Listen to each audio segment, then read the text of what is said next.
Wase ensemo yabamanyi bekerengo keigoro ime ya Gusii and na sector isemi abamanyi kantebu na Gusii educational sector professionals nigo bagikeiriye serikali nene asenchira babeire bago chando yo kaberu mu waziri w'oburendi bw'ime Dr. Fred Okengo Matiang'i boigo nigo bagikeiriye abarayikorwase orogongo rwa Gusii abo babeire bakorama Matiang'i asokumutera amangana atabwendereti kurende nigo banekiriye buna Matiang'i nigabeire gakurwo gose nigarweto bokoreri buro Wenderate chinga kiarenge ase serikali amange tigatege buna twariganire no murikeito Josephat Amisi bono nigo ekiumbe kibomanyi igikorwa Gusii educational professional sector giesokira kuhikeria serikali ya Kenya Kwanza asa makongu anyarekobaga gwetera uyo kabeire anene omwaziri w'oburendi bw'ime Fred Matiang'i gotwacha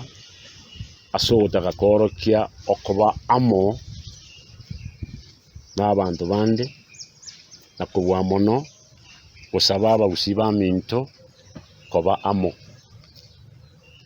amangana abera koba sama tukaetire make anene mona asoyo minto umu minister kabeire Matiang'i ayo obete ase ministry y'isemi mono ndaga tokole. It should discharge its duties professionally. And I think what the DPP has done is basically to show Kenyans that there were no grounds. That was basically harassment of Dr. Fred Matiang'i.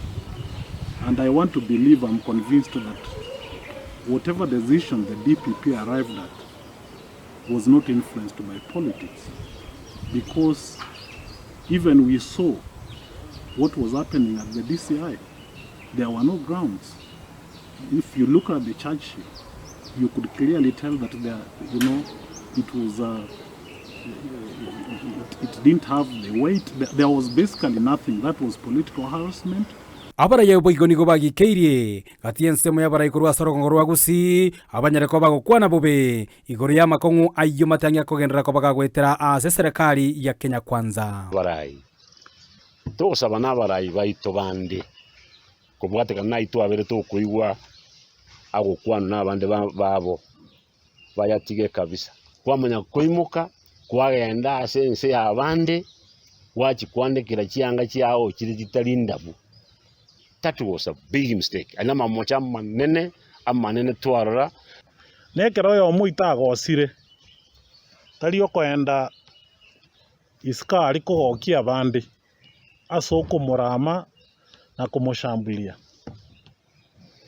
onya mangana yaro nigo tokwira nanka toteba ni umaine abara ya boigo nigo batogire egesako kyo Gusii ase batebire nigo babeire bengencho anene asoko agacha uchumi ya Kenya na boigo mpaka nire amaskani bune egesako kende gionsi imeyense ya Kenya ne serikali boigeto ski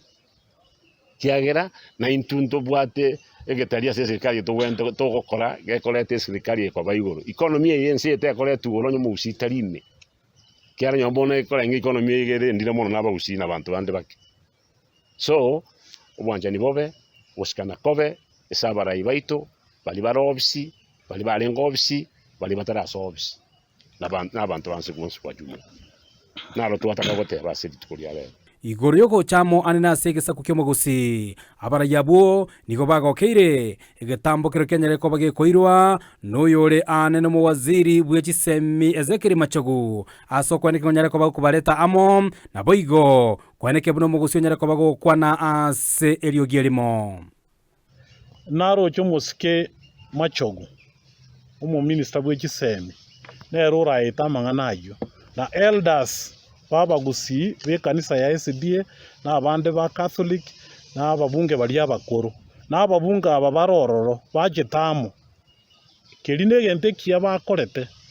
na boto bwente ko baye gukibosyo na litora